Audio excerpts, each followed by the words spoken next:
Pessoal, primeiro bom dia a todas e todos que estão aqui presentes e quem está no online acompanhando. Queria pedir desculpas aí a esse atraso. A gente teve alguns probleminhas técnicos aqui, mas acredito que a gente já resolveu. É, Então, vamos começar? Eu vou compartilhar o meu vídeo.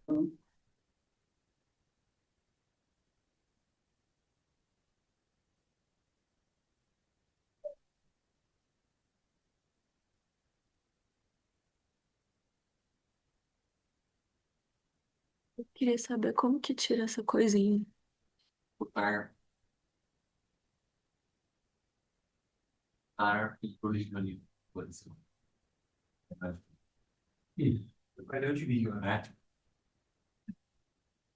Bom, pessoal, hoje a gente vai dar continuidade ao nosso curso de Introdução à Arte Islâmica.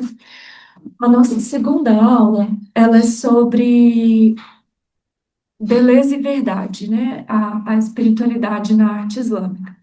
A minha ideia é que a gente faça uma continuação, né, desse percurso introdutório que a gente iniciou na aula passada. Então, antes da gente começar, eu quero retomar um pouquinho o que a gente viu na nossa primeira aula, para a gente dar seguimento hoje às nossas reflexões. Mari, né? Se encostar aqui, tá bom.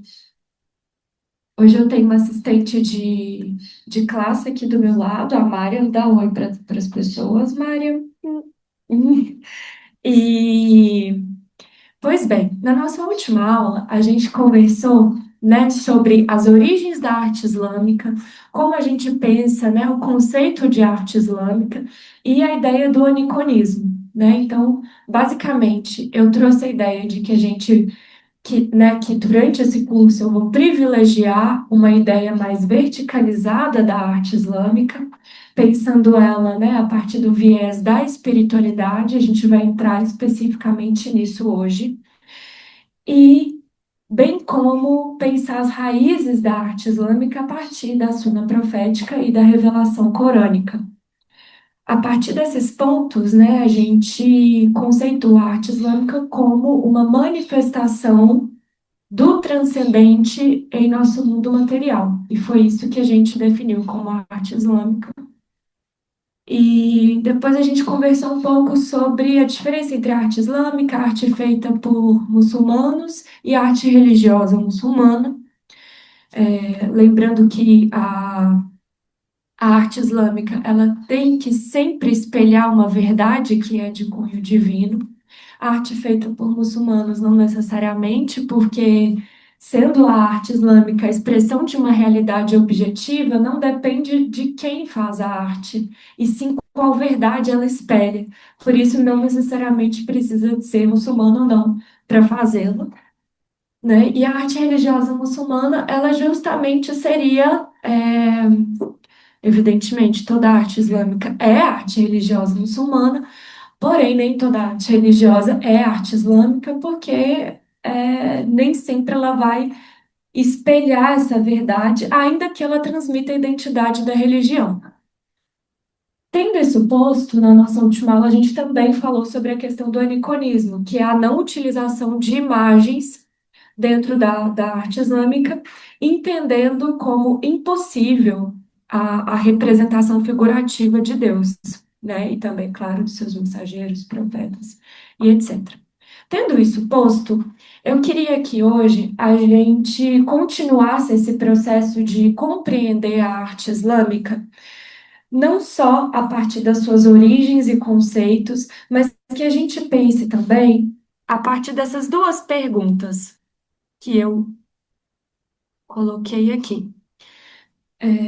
Se a arte islâmica compreende a impossibilidade de representar Deus, expressa o sagrado.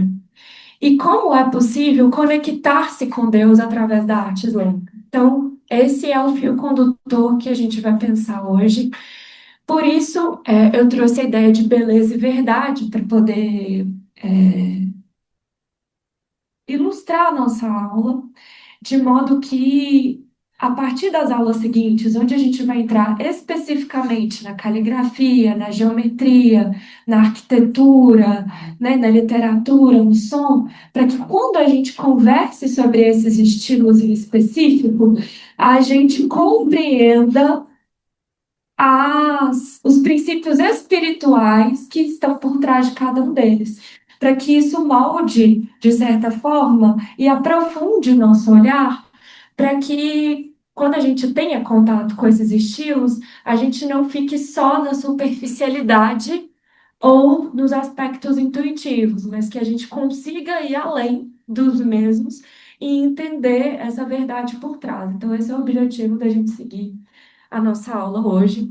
E aí, para responder essas duas perguntas, eu dividi a aula em três momentos, né? Então, eu vou falar de dois radis proféticos para pensar a questão da beleza e da verdade. E depois eu vou entrar especificamente no aspecto mais metafísico, podemos dizer assim, a partir da teoria de Binárab. Tendo isso posto, até aqui tudo bem, pessoal? Pessoal do online? Ok? Tudo bem. Então, o primeiro hadith que eu queria trazer é um hadith que, para mim, ele não só espelha a ideia de excelência espiritual, irsan, que a gente mencionou na última aula, mas eu acredito que esse hadith, ele é um elo muito poderoso para a gente pensar a relação da espiritualidade com a arte. Se a gente fosse pensar dentro da teologia islâmica, o que que converge, né, nessa relação entre a natureza da arte islâmica e o cultivo de uma conexão profunda com Deus, eu entendo que a gente encontra isso aqui nesse hadith. Na introdução à aula de espiritualidade islâmica do Jafar, a aula número 1, que está aí gravada no YouTube para todo mundo, a gente tem uma explicação longa, né, sobre esse hadith, então eu não vou me delongar muito. Quem tiver mais curiosidade pode ir lá. Mas, basicamente, esse hadith, né, lembrando para o público não muçulmano, hadith são os ditos do profeta islâmico, o profeta Muhammad. Os hadiths, eles são também uma fonte de conhecimento, a segunda, né, maior fonte de conhecimento que a gente tem dentro da tradição. A primeira é o Alcorão, depois são os ditos proféticos. E esse hadith de Jibril, ou hadith do anjo Gabriel, ele traz os três fundamentos da religião, né? Então, conta-se que o profeta e seus companheiros estavam reunidos e se aproxima um homem com vestes muito limpas, com uma boa aparência, e as pessoas estranharam, porque Meca era uma cidade, aliás, não lembro agora se foi Meca ou foi Medina, né? Medina era uma cidade desértica, né? Então, como essa pessoa chegou aqui limpa desse jeito? E ele chega e coloca os joelhos, colados com os joelhos do profeta, mostrando uma intimidade, né, para a época. E ele pergunta para o profeta Muhammad o que é o Islã. E aí, o profeta Muhammad vai dizer que o Islã são os cinco pilares, né? A profissão de fé, que é a Shahada, não há Deus senão Deus e Muhammad é o seu profeta. As cinco orações diárias, o jejum no mês de Ramadã, o pagamento do zakat e a peregrinação à Meca a todos que tiverem condições físicas e financeiras para isso. E aí, então, no Islã, a gente tem essa camada das práticas, né, das ações humanas, de como as pessoas praticam, né, externamente, são ações visíveis de como se pratica a religião. Depois disso, o anjo Gabriel pergunta para o profeta o que é imã. E aí ele vai trazer os seis pilares da crença, né? Da fé islâmica que fundamenta a tradição. Então, a crença nos profetas, nos seus anjos, nos seus mensageiros, nos seus livros, a crença no dia do juízo, a crença no decreto divino e. Tá faltando um, né? Não, eu falei tudo?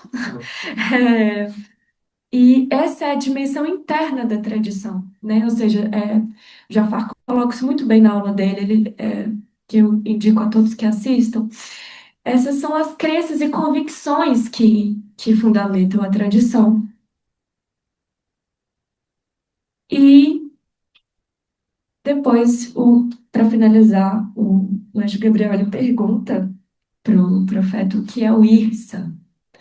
E o profeta Muhammad diz: é adorar a Deus como se você o visse, porque se você não vê, certamente ele te vê. E esse adorar a Deus como se você o visse, ele é muito importante para nós aqui, não só no cultivo de uma espiritualidade, de uma conexão profunda com Deus, mas também na excelência espiritual que está por trás da arte islâmica. Então, a ideia de Irsan, ela é o nosso fio condutor para pensar como a arte ela nos conecta com o sagrado e como a arte islâmica ela reflete os princípios de Irsan e como Irsan também reflete os princípios da própria espiritualidade, né? Então, a ideia de Irsan, ela sintetiza essa postura interior de atenção, de refinamento, de consciência de uma presença divina, de adquirir um olhar do coração. Então, essa excelência espiritual, ela diz respeito não somente à excelência e à beleza na produção artística, mas o desenvolver de um olhar do coração de enxergar Deus como de fato o visse, né? Mas não com os olhos, físicos, né? Com outro olhar. Então, a arte islâmica, entendida dentro dessa perspectiva, ela vai se tornar um veículo para essa contemplação do sagrado e uma expressão tangível da busca pela perfeição espiritual. Então, Irsan, a excelência, né, e a beleza em tudo aquilo que a gente faz, pode ser entendida como aquilo que espelha a beleza de Deus. Ou seja, as artes islâmicas, elas vão cultivar Ihsan através da arquitetura das mesquitas, das madraças, através da caligrafia, das iluminuras, da poesia, pois é através dessas expressões de beleza que é possível adorar a Deus como se o visse. Então, quando a gente está na presença de uma manifestação, né, de uma linguagem da arte islâmica, seja uma recitação do Alcorão bem feita, por exemplo, vai evocar essas qualidades que a gente está trazendo aqui. Então, o uso de padrões geométricos da caligrafia e de motivos arabescos traduz uma cosmovisão na qual a beleza sensível é um caminho para o conhecimento espiritual. Estava até comentando ao final da última aula. Um aluno veio me perguntar sobre essa qualidade e eu disse que a arte islâmica ela é entendida como uma teologia silenciosa, porque ela ensina sem dizer muito com palavras. Ela ensina através da intuição, né, das nossas emoções, quando ela evoca esses princípios. E a gente vai entender por quê e como ela evoca esses princípios, né? Então, esses elementos, eles não são meramente decorativos, mas expressões simbólicas de uma ordem cósmica que vai conduzir nós, espectadores, ou o artista que faz, a um estado de contemplação e lembrança divina, que é o que a gente pode entender como um zikr visual ou sonoro, dependendo de qual linguagem a gente está falando. Então, ao fazer isso, o artista ele vai se colocar como um intermediário entre o mundo sensível e a realidade espiritual, contribuindo para tornar visível aquilo que por natureza é invisível. Nesse sentido que a arte se torna um veículo de conhecimento e elevação interior, revelando verdades que não se dizem apenas com palavras. depois eu volto nisso aqui. Eu queria trazer agora o segundo hadith, que é Deus é belo e é uma beleza. Esse hadith, esse dito profético, ele não é sobre arte islâmica, apesar de que a gente pode entendê-lo assim posteriormente. O contexto desse hadith é de uma conversa do profeta Muhammad com um homem para falar sobre a arrogância. Então, esse hadith ele é frequentemente citado em reflexões sobre estética e espiritualidade no Islã, mas seu contexto é, original não provém disso, né? Então, a narração ela aparece numa discussão sobre a Kibr. Ele advertiu, né, o profeta Muhammad, que não entrará no paraíso quem tiver no coração sequer um átomo de arrogância. Diante dessa afirmação, o homem perguntou se o fato de gostar de roupas e sapatos bonitos, né, essa ideia de você querer se vestir bem, se embelezar, e etc., poderia ser considerado uma forma de arrogância, de orgulho, revelando uma preocupação ética sobre a relação entre aparência, beleza e espiritualidade. Ou seja, será que ser vaidoso, né, querer usar coisas de boa qualidade, coisas bonitas, é um sinônimo de orgulho, de arrogância, é uma coisa, né, ruim? E aí, em resposta, o profeta esclareceu que apreciar a beleza não constitui arrogância.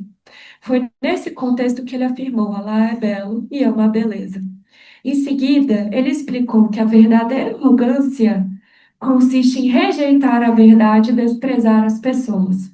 A resposta, então, desloca o olhar da aparência exterior para uma disposição interior do ser humano, mostrando que o problema não está na beleza em si, mas na atitude do ego que se coloca acima dos demais e se fecha à verdade. Então, isso daqui, eu acho de uma.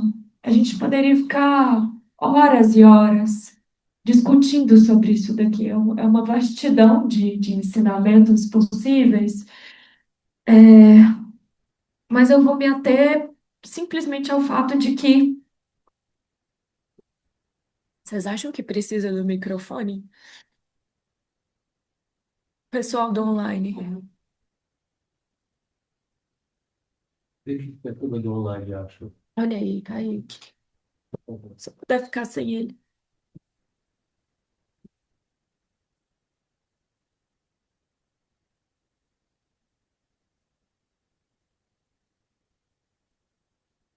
O que você tá achando?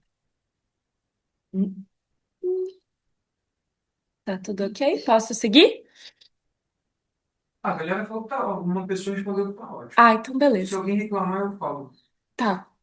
Então, dentre todos os desdobramentos e reflexões que, inclusive, a gente pode conversar ao final da aula sobre esse hadith, é a partir dessa perspectiva que a arte islâmica ela pode ser entendida não apenas como uma produção cultural ou arte pela arte, ou como uma mera decoração, mas como uma expressão de busca espiritual, né? Então, a geometria, a caligrafia, os arabescos e a arquitetura sagrada não procuram representar Deus, mas orientar o nosso olhar, e aqui eu estou falando um olhar não só físico, mas um olhar do coração para uma ordem, para uma harmonia, para uma transcendência que estão presentes na criação.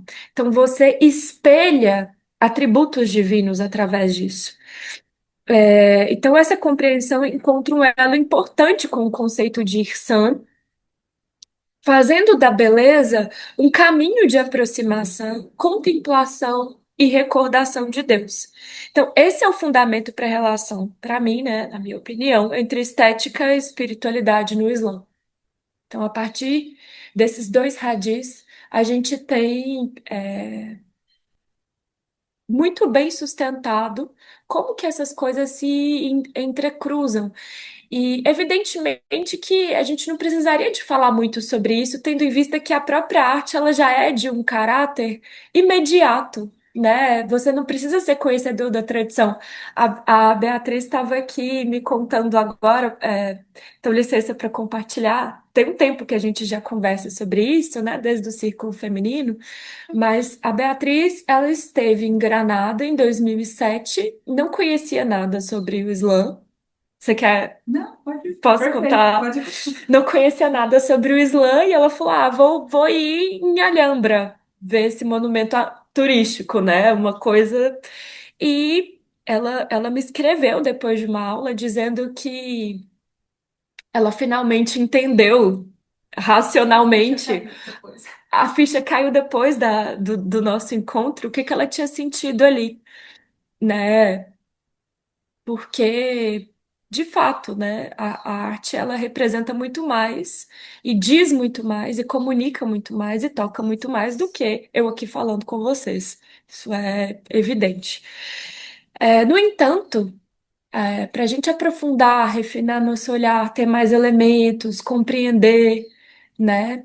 E é importante que a gente tenha acesso a essas informações sobre, né? Então, vou voltar na parte que eu pulei para dizer que o artista, quando ele parte desse pressuposto, né, de que a beleza é um atributo divino e de que tudo que a gente deve fazer com excelência e com beleza, ele não vai buscar essa originalidade no sentido moderno, que foi uma coisa que a gente conversou na última aula. Vocês lembram da diferença entre a arte moderna e a arte islâmica que a gente trouxe? Não foi uma pergunta retórica. Lembram? Qual que é a diferença?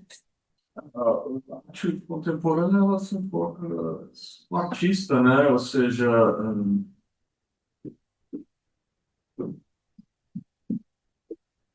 uma preocupação em haver uma originalidade, como você falou, uma inovação que, vamos assim, faça com que o artista, que muitas vezes é mais importante do que a arte em si, né, se destaque, né? Ele tem que se destacar porque senão a obra dele não tem valor. Ele tem que se afirmar de alguma forma, né? Para que a obra dele tenha algum valor, para que ele se, vamos assim, se afirme como artista e e as pessoas que compram consigam levar valor. Então tem todo um aspecto aí econômico também, e tudo isso está indissociável, basicamente, né? É um grande mercado. Eu até acho que é possível até fazer coisas interessantes nesse contexto, talvez, não sei, mas não é uma preocupação espiritual, né? Então, assim, eu não estou repetindo o que você falou, né? Eu estou aqui filosofando sobre a questão um pouco além, mas enquanto que a arte islâmica e a arte espiritual em si, ela não tem essa preocupação, né? A preocupação é realmente transmitir um conhecimento. Você não está preocupado, entre outras coisas, você não está preocupado em vender. Então, na arte contemporânea tem esse enfoque exagerado em cima do artista e a gente, bom, assim, é, salvo uma exceção ou outra, não sei, mas a gente não vê isso tanto na arte islâmica. Você aprecia, por exemplo, a Alhambra. Quem fez aquilo, né? Muitas vezes a gente nem sabe, né? Em alguns casos você sabe, a Mesquita Azul, por exemplo, o Sultan Ahmed, você sabe que é um arquiteto e tudo mais, mas há uma diferença brutal de enfoque, né? E estou me delongando aqui.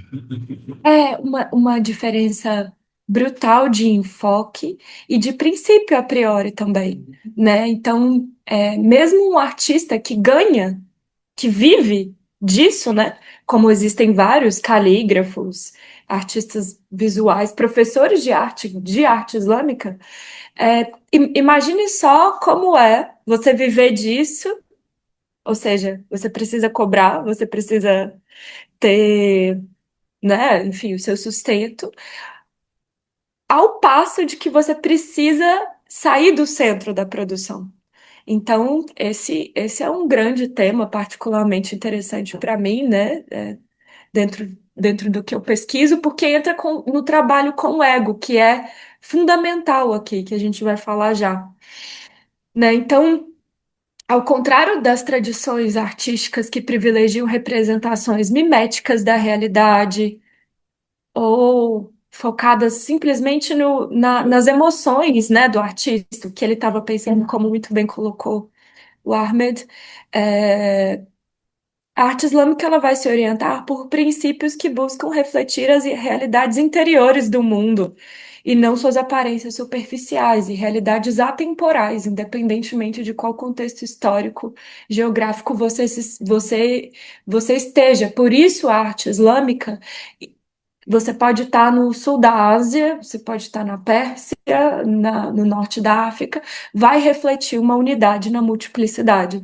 Ela precisa ter esse caráter, essa qualidade de você observar os arabescos, observar a perfeição, a ordem, a simetria e a própria caligrafia, é, e sentir de alguma forma essa unidade, essa unicidade, né? É, por isso que ela é uma expressão visual de Irsan. Tudo bem até aqui? Alguma dúvida?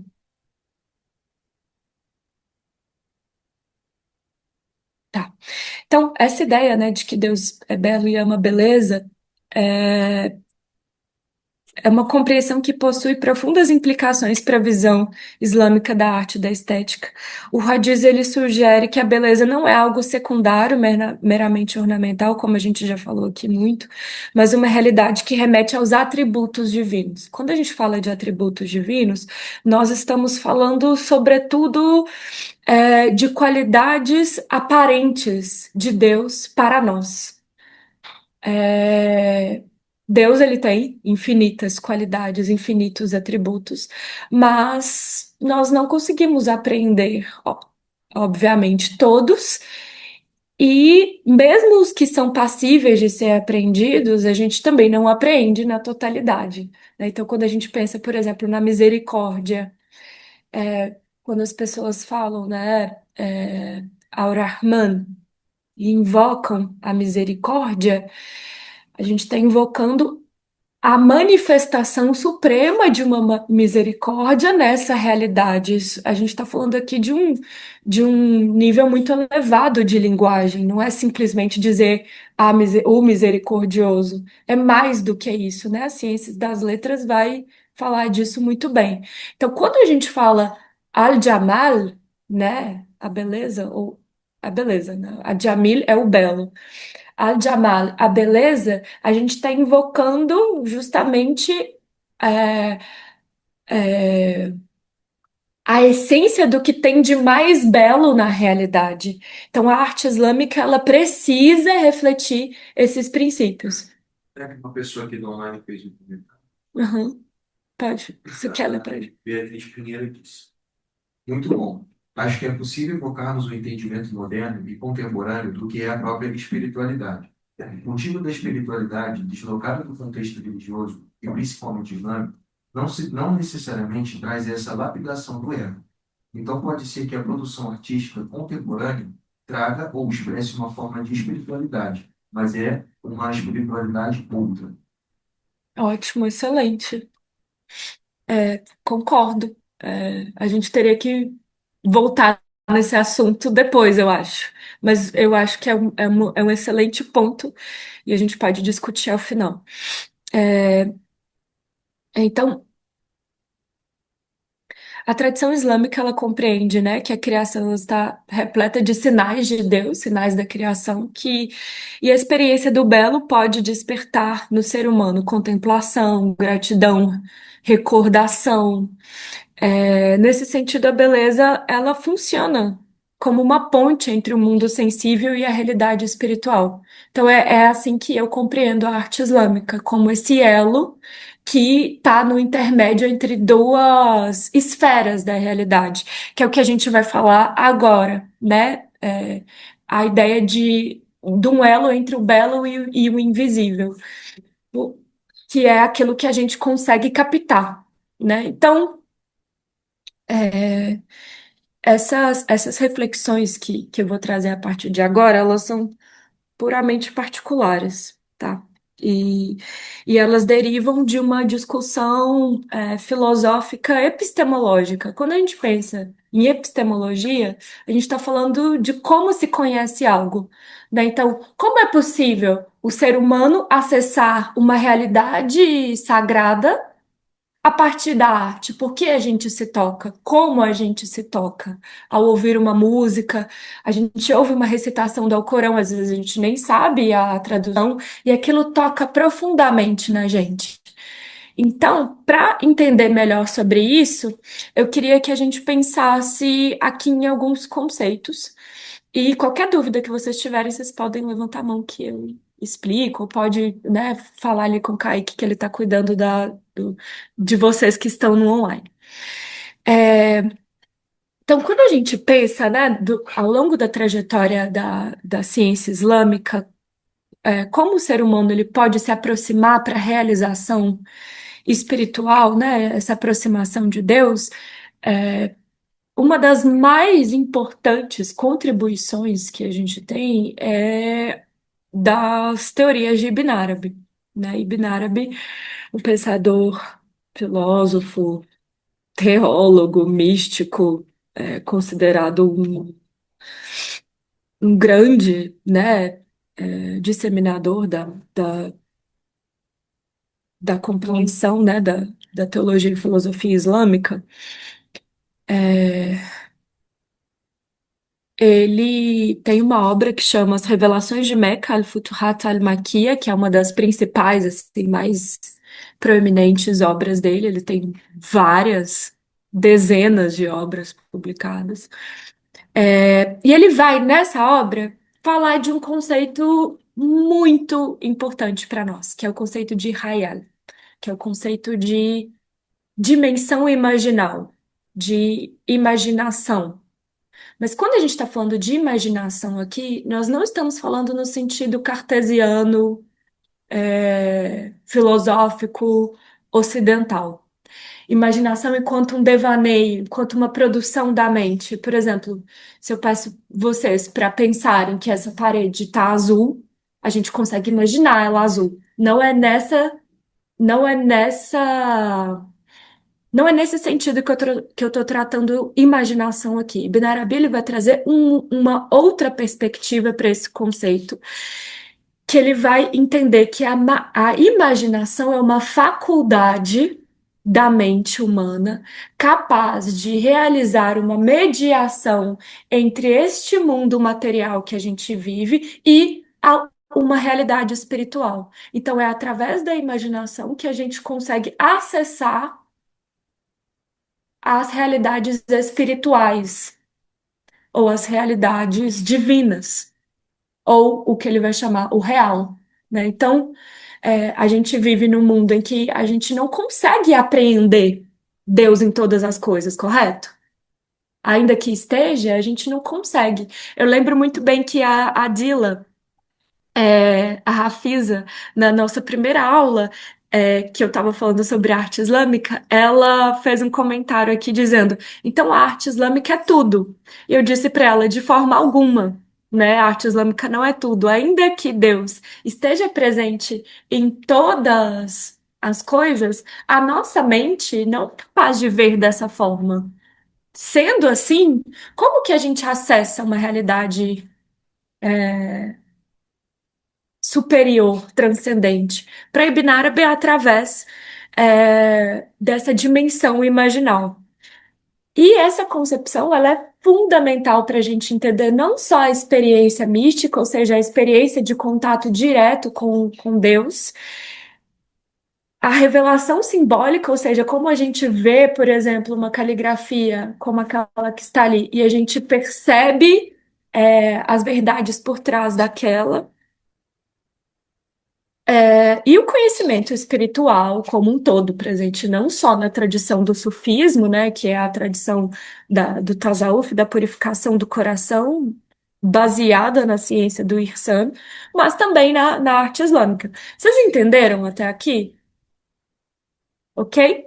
Então, para Ibn Arabi, essa dimensão imaginal, ela não deve ser entendida como uma fantasia ou como uma ilusão, uma produção da mente, mas de uma faculdade real de percepção que atua como ponte entre o mundo material e as realidades espirituais. Por meio dela, o ser humano pode acessar significados e verdades que não são captados apenas pelos sentidos ou pela razão.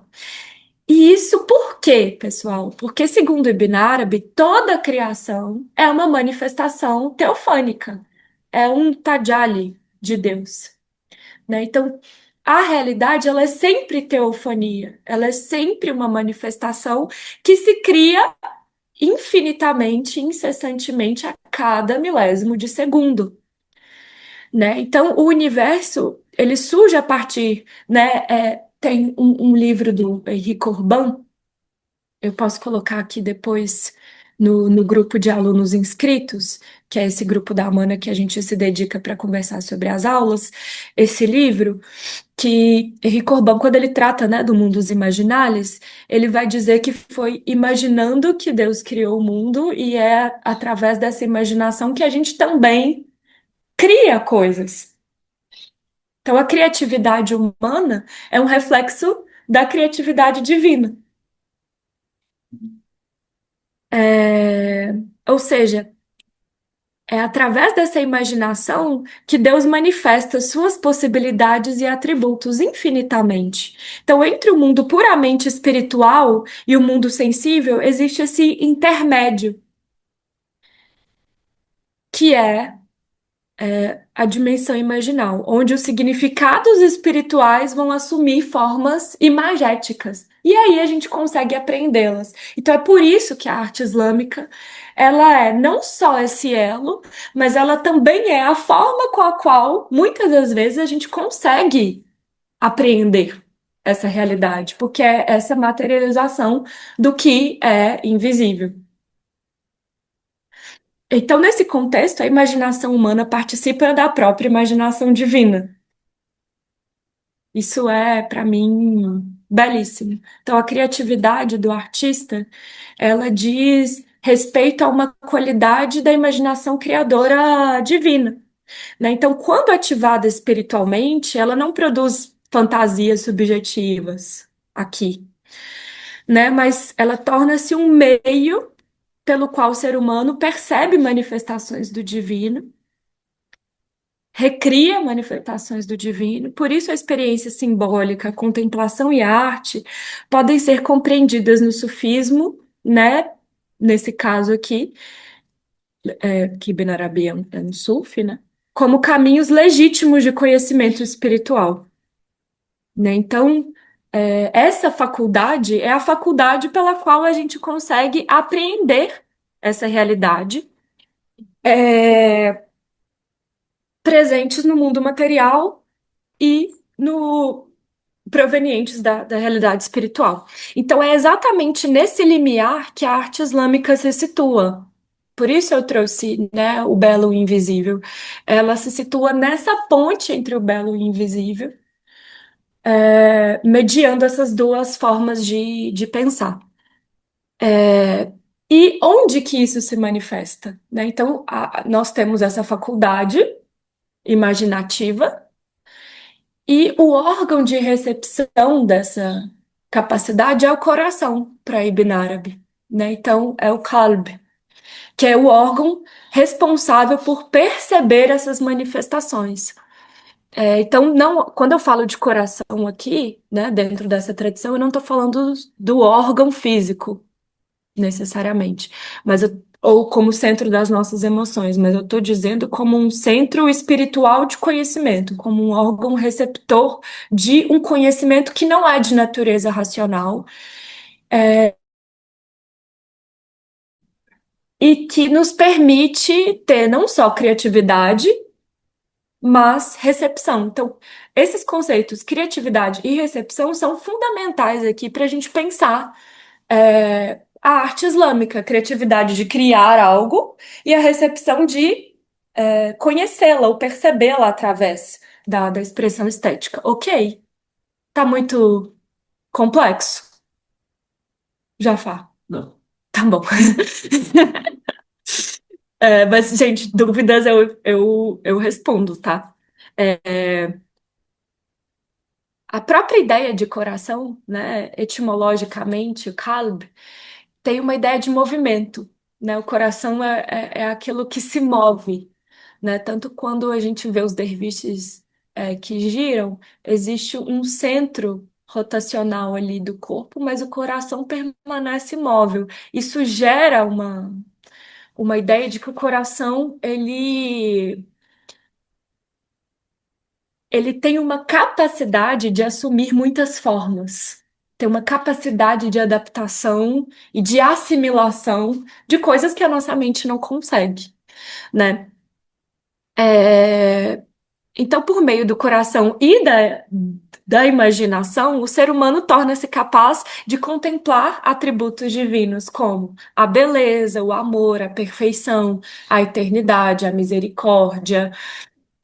E a arte islâmica ela pode surgir desse encontro. Espera-se que surja, inclusive, nesse contexto aqui, funcionando como uma linguagem que traduz em formas, símbolos e imagens aquilo que pertence ao mundo espiritual. Então, para Ibn Arabi, o coração é esse órgão da percepção espiritual e a arte é uma das formas pelas quais o ser humano traduz em imagens e símbolos aquilo que ele contempla, né, proveniente de uma realidade outra.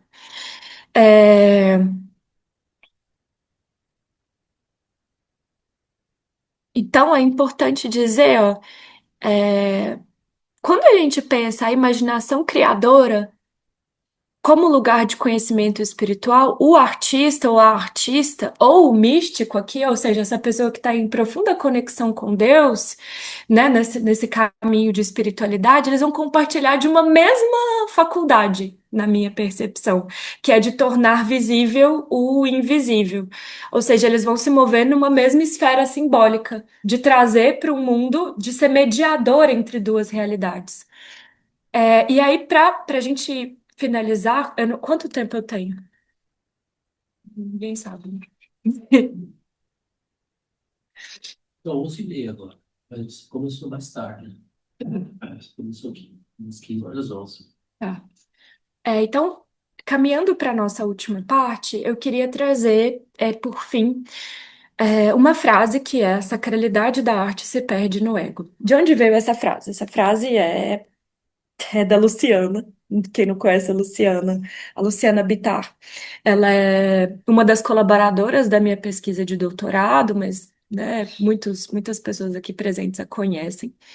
E essa frase veio de uma conversa que eu tive com ela enquanto eu estava em Istambul. Eu tinha acabado de sair de um encontro com uma professora de design da Universidade de Üsküdar, em Istambul, e ela também era derviche de uma ordem. E ela faz um tipo de arte que são as iluminuras, que são esse tipo de decoração que a gente tem em volta dos textos sagrados, das caligrafias. É, Acho que tá aqui. Não, esse não é tão bom para mostrar, mas enfim. As iluminuras, então, esses adornos, né, que tem em volta. Que a gente, inclusive, vai fazer um workshop aqui futuramente. Então, ela, enquanto professora de design acadêmica e também artista, eu estava perguntando para ela como que funcionava isso, né, para ela.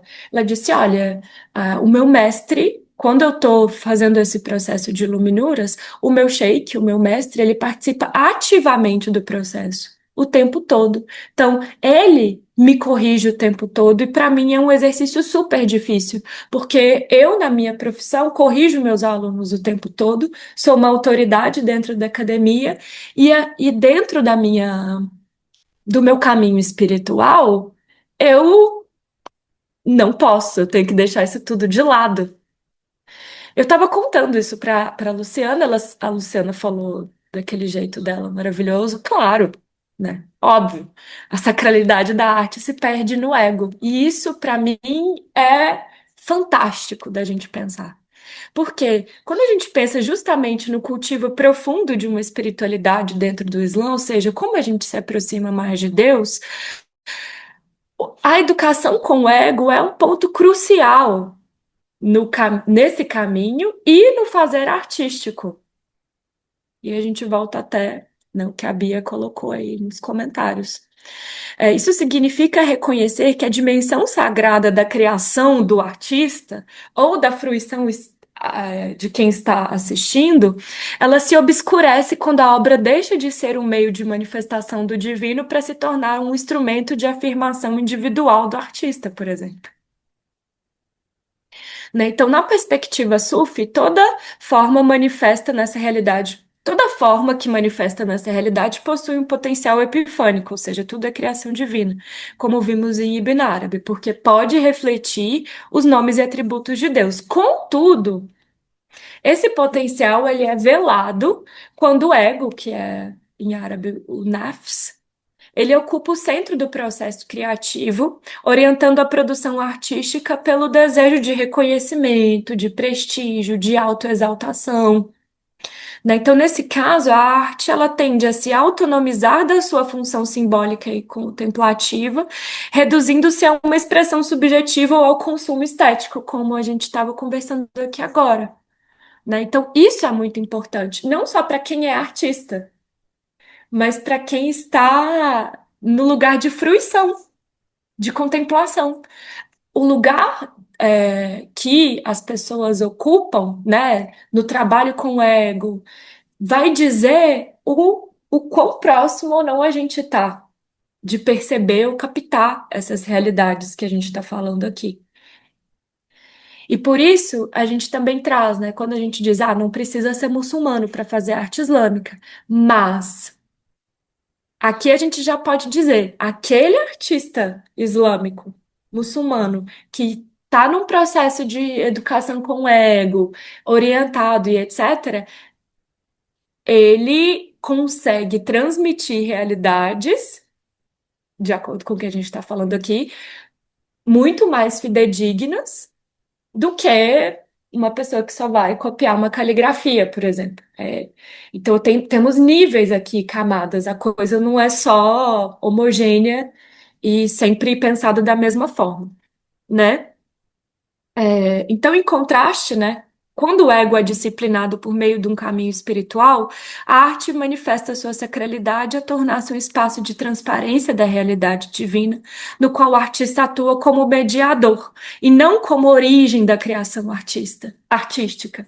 Por isso que e isso é evidente, assim. Quando eu falei isso na aula passada, quando eu entrevistei a calígrafa Aisha Holland, ela me disse: o objetivo do calígrafo é sair do caminho. A gente quer ser uma ponte.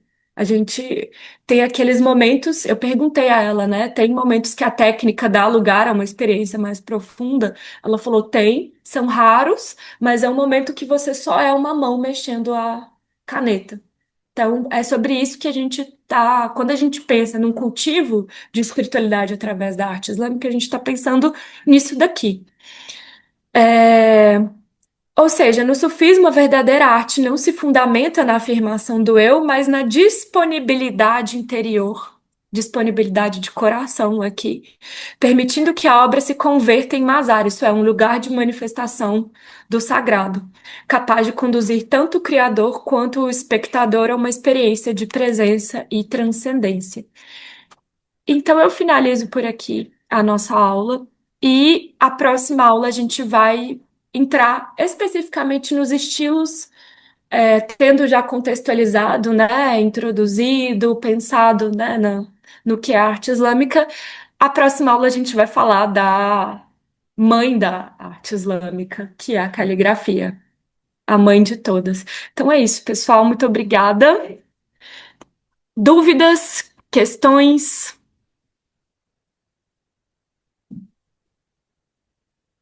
Eu tenho uma pergunta que pode ser meio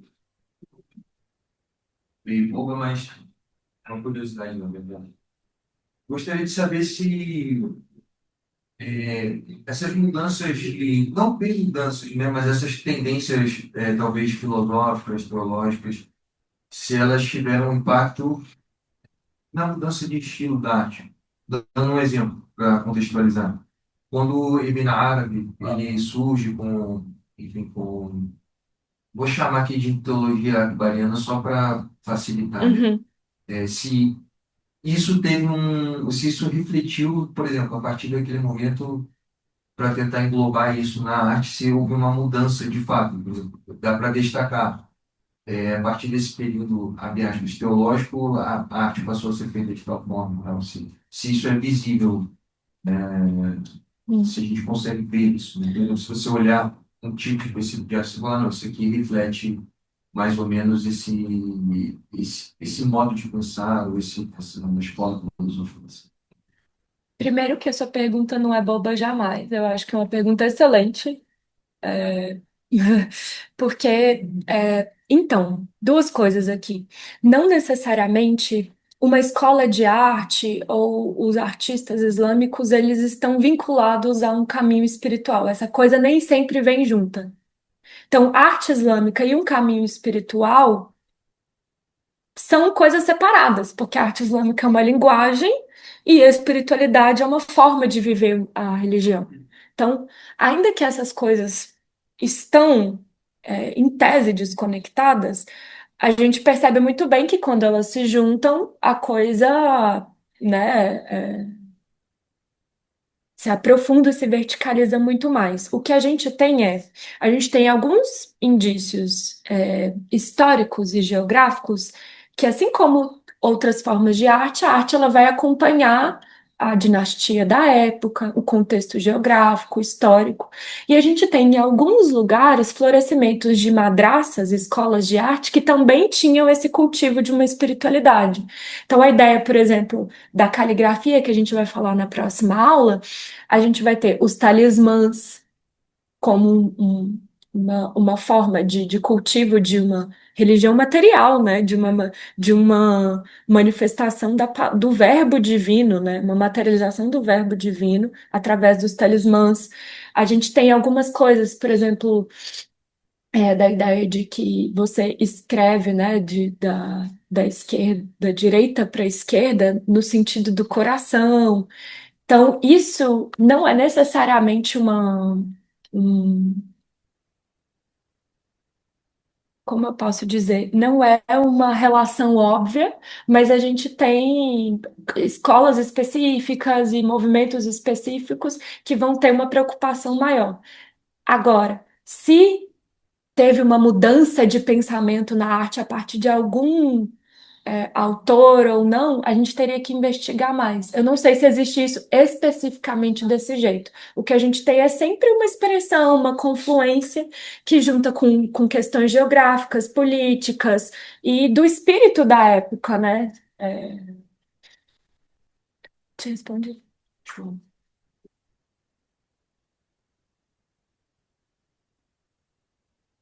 É, obrigada, pessoal do online.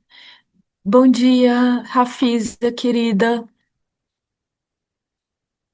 Me senti numa live agora, que o pessoal fica olhando aqui. Oi, bom dia, minha flor. Excelente É... aula, viu? Assim, sempre que Ai, você obrigada. fala, minha mente explode, porque assim, tudo que você Espero que para fala boa se coisa. relaciona muito diretamente ao que eu estou estudando. Mas assim, eu não sei sua área de conhecimento original, porque eu sou das letras, né? Então, eu tenho um arcabouço teórico um pouco diferente do seu. Tá me ouvindo? Tô. Eu tava perguntando se o pessoal estava te ouvindo. Ah, tá, entendi. Então, Não assim, basta. por exemplo, quando você fala da apreciação da arte e da questão do repertório para você acessar o sentido, vamos dizer assim, ou sentir a conexão entre você e aquela expressão artística. Existe um autor do cânone chamado Bourdieu. Não sei se você já ouviu falar dele. Ele relaciona o que a gente chama de prazer estético, que é aquilo que você sente quando você está diante de uma obra de arte. Mas que você não sabe explicar, você não sabe nomear, mas você tem aquela conexão, né? Sente aquilo. E ele relaciona o prazer, o que ele nomeia como prazer estético, que é essa percepção que você tentou nomear muito bem aí, uma outra maneira de acessar o que ele explicou, e que eu acho incrível, ele fala que isso está relacionado com capital cultural. O que é isso? Quanto mais você conhece ou sabe do mundo ou do contexto da obra, mais você vai sentir o prazer estético. Quer dizer, se você não tem nenhum repertório interno para perceber aquela arte, você nem vai considerar aquilo como arte. Aí eu me lembro da primeira vez que eu fui na Bienal da Arte Moderna aqui em São Paulo, que eu vim toda entusiasmada, mas eu não tinha repertório nenhum para entender aquilo. E achei tudo muito estranho e fiquei me questionando, mas isso é arte? Como assim? É arte porque alguém falou que é arte? E aí, quando eu entendi o que Bourdieu fala, é isso. Quando você tem o contexto e você entende, aquilo faz sentido para você. Então, esse é um pensamento pela via do Ocidente para entender a recepção, né, da arte, de você entender a arte assim no seu coração, vamos dizer assim, o sentido que o ocidental encontrou para explicar isso. Mas assim, o Islã é tão perfeito, subhanallah, porque isso já está postulado, né? Igual você trouxe aí com Ibn Árabe. E tem outros autores também que aprofundam isso que ele começou. Eu não sei se você leu bastante sobre ele, o Nars e o Al-Atas. Eles aprofundam isso e falam sobre a cosmovisão islâmica, que seria esse contexto que você precisa para acessar isso que o Bourdieu chama de prazer estético, né? Para você sentir esse prazer estético, você tem que acessar a cosmovisão, quer dizer, não necessariamente você ser muçulmano, que é o que eu entendo que é o objetivo da sua aula. Ninguém precisa ser muçulmano para sentir o prazer estético de apreciação de uma arte islâmica, certo? Então, assim, mas a pessoa ela precisa, assim, acessar em alguma medida essa cosmovisão para ela poder sentir isso. Isso que às vezes para nós é muito mais evidente porque a gente está inserido, e para a pessoa que está na periferia, que está fora, ela só sente, mas não sabe nomear, que é aquele exemplo que você já deu nas suas aulas várias vezes. Uma pessoa, quando escuta o Azan, fala, nossa, que música legal, isso me fez sentir uma coisa. Mas, por exemplo, se ela entender o que é o Azan, saber o contexto do Azan ontológico, entendeu? Entender como que se originou esse Azan, o que significa a palavra Azan, aí aquilo que ela sentiu e não conseguiu nomear, vai ampliar em um prazer estético muito mais amplo, né? Então, assim, eu acho a sua aula fundamental e presta um serviço enorme, assim, às pessoas em geral, à comunidade em geral, e nós também, nós que estamos inseridos, né, no contexto islâmico, isso é muito rico. Parabéns, Subhanallah, espero que Allah, Subhanahu wa Ta'ala, te recompense muito, muito, muito infinitamente por esse serviço que você está prestando, porque isso é um ato de ibadá maravilhoso. Subhanallah. Obrigada, querida, pelas considerações e reflexões. É, A própria resistência da tradição frente a tantas realidades violentas no curso da história poderia ser observada através das manifestações artísticas, certo? Com certeza.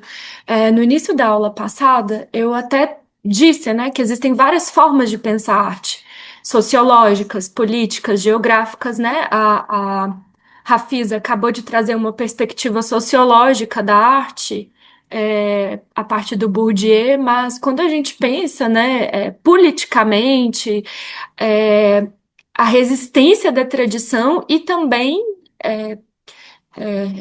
Por exemplo, uma forma de impor também, né? Poder, de mostrar poder e etc. A gente sabe que a arte, ela também pode ser esse mecanismo. E quando a gente pensa na Turquia, né? A Turquia ela teve um período de proibição de algumas táricas sufis. Em 1958, De 23 anos. 23 a 58. Então, até 58, a Turquia proibiu qualquer manifestação de cultivo da espiritualidade da arte islâmica, né? Tipo, coisas do tipo. E as ordens sufis, elas se mantiveram porque elas eram escolas de arte. Elas só conseguiram se manter vivas porque elas continuaram ensinando a música, ensinando é, a música, sobretudo, né? Instrumentos, enfim. E foi aí que ela conseguiu, né? Que as ordens conseguiram sobreviver nesse período. Então, a arte, ela é um lugar não só de manifestação da identidade de um povo, mas de resistência, né? A gente pode pensar várias coisas, né? Inclusive, quando a gente pensa a diferença entre relação entre arte moderna e a arte islâmica ela já é uma resistência ao mercado moderno da arte, ela é uma resistência à ideia da arte pela arte, ela é uma resistência a um tipo de pensamento em que a gente tem que produzir desenfreadamente, né? Quando você é centrado, educa o seu ego, pensa sobre o que você está fazendo conscientemente a partir de um órgão que não é o racional e nem o puramente técnico, que ela transcende muitas barreiras, muitas coisas das quais a gente pode aprender, né? É, Sua aula me causou uma percepção da temporalidade envolvida na percepção ou na consciência de Deus. A arte nos atravessa de forma imediata, mas a consciência pode vir em momentos de fruição anos e anos depois. Como eu trouxe aqui, verdade, com certeza. Como se o germe fosse plantado e se desenvolvesse no curso da nossa vida, a partir da nossa busca da dádiva. Excelente. Vou finalizar minha aula com esse comentário belíssimo. É muito bom. Com certeza, pessoal. Se ninguém tiver mais nada a dizer, a gente vai encerrar por aqui. Um abraço, até mais.